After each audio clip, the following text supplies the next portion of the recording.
Okay, so far 2 made it out. This one broke, but we're gonna make it all the way down the line.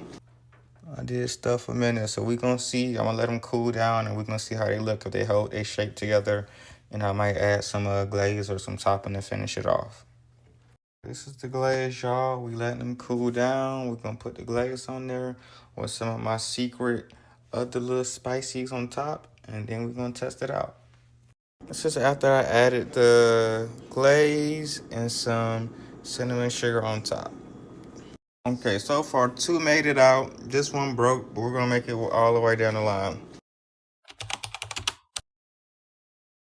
All right, they're looking a little bit better. I did stuff a minute, so we're gonna see. I'm gonna let them cool down, and we're gonna see how they look if they hold their shape together. And I might add some glaze or some topping to finish it off. 1 teaspoon of cinnamon, 1.5 of baking soda, teaspoon. Okay, for the dry ingredients, the next step is to whisk it together. So I'm gonna begin that and then show you how it looks. Next, 1/4 of the coconut sugar, almond flour, check, 1/2 of the oat flour. All right, this is how it looks after being completely whisked. Now we move on to the wet ingredients.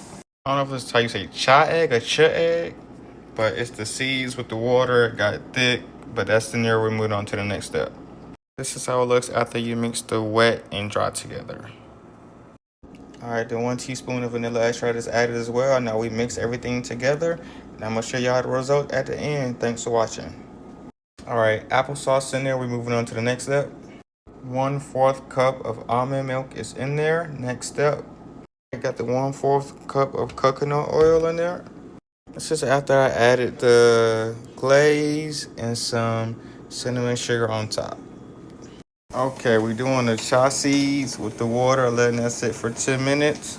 Got the 1/4 of the gluten-free in there as well. It's the gluten-free bag.